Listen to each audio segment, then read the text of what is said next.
গাজা এবং ফিলিস্তিন নিয়ে কিছু কথা। আমাদের বাংলাদেশের সাথে সম্পর্ক বা সম্পৃক্তি কি? ফিলিস্তিনের পক্ষে বাংলাদেশের মানুষ দীর্ঘদিন বা সারা জীবনে ছিল, আছে এবং ভবিষ্যতেও থাকবে। বিষয়গুলো হচ্ছে, ফিলিস্তিনি যখন বর্বর হামলা হচ্ছে তখন আমরা বাংলাদেশে প্রতিবাদ জানাচ্ছি এবং কিছু শোরুম বা কিছু কোম্পানিতে হামলা চালাচ্ছি।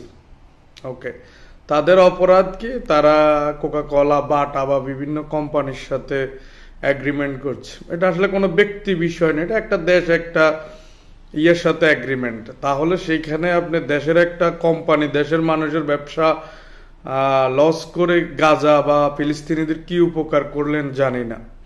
বাংলাদেশে গতকালকে লক্ষাধিক বা তারও অধিক মানুষের সমাগম হলো মার্চ ফর গাজা।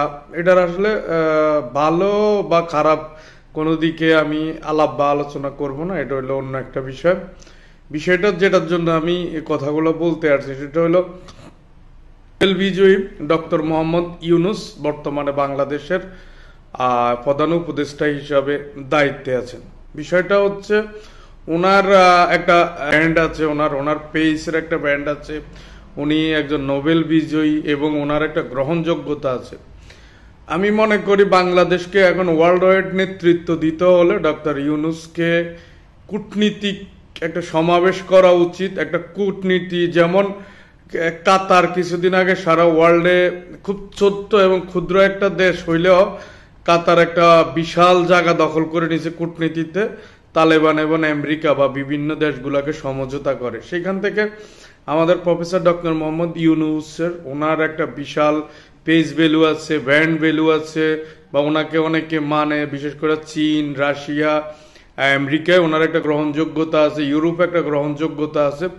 তাহলে এখনই আসলে ওনার বা বাংলাদেশকে ওয়ার্ল্ড ওয়াইড একটা ব্র্যান্ডে পরিচিত করতে হলে, বাংলাদেশকে যদি ওয়ার্ল্ড ওয়াইড নেতৃত্ব দিতে হয়, তাহলে ওনার এই উদ্যোগটা নেওয়া উচিত। সকল পক্ষকে এক টেবিলে বসিয়ে গাজা বা ফিলিস্তিনিদের পক্ষে কিভাবে কাজ করা যায়, ইসরায়েলকে কিভাবে চাপে রাখা যায়, এখনই আসলে ডক্টর ইউনূসের মাধ্যমে এই বিষয়টা সম্ভব। আমি মনে করি আমাদের উচিত ডক্টর ইউনূসকে এই বিষয়ে উদ্বুদ্ধ করা এবং এই বিষয়কে ওনাকে সাহস দেওয়া, বাংলাদেশ থেকে এই বিষয়ে ওনাকে পুশ করা যে ইয়েস স্যার, আপনি পারবেন, আপনাকে দিয়ে সম্ভব হবে। এই মুহূর্তে ওয়ার্ল্ড রাজনীতিতে বাংলাদেশের ভূমিকা রাখার সময় আসছে। তবে ডক্টর ইউনূসের নেতৃত্বে আমি বিএনপি সহ বিভিন্ন দলের সকল নেতা কর্মীদেরকে বলবো, ফিলিস্তিনি ভাইদের পক্ষে, ফিলিস্তিনিদের জন্য আমাদের অবস্থান আছে, থাকবে। তবে সেটাকে কেন্দ্র করে দেশের জন্য কোনো ধরনের অরাজকতা, কোনো উস্কানিমূলক কাজ যেন না হয়। আমাদের সকলেরই উচিত ফ্রন্ট গঠন করা। মিছিল মিটিংয়ের চেয়েও প্রয়োজন ওদের খাদ্য, ওষুধ, বাসস্থান এবং জননিরাপত্তা, যেগুলো আমরা প্রোভাইড করতে পারি। আমি বাংলাদেশে প্রতিদিন 10টা মসজিদের সামনে মিছিল করলাম, আমার মোল্লাবাড়ির সামনের রাস্তায় মিছিল করলাম, এতে করে না গাজার কোনো উপকার হবে, না ইসরায়েলের উপরে চাপ আসবে।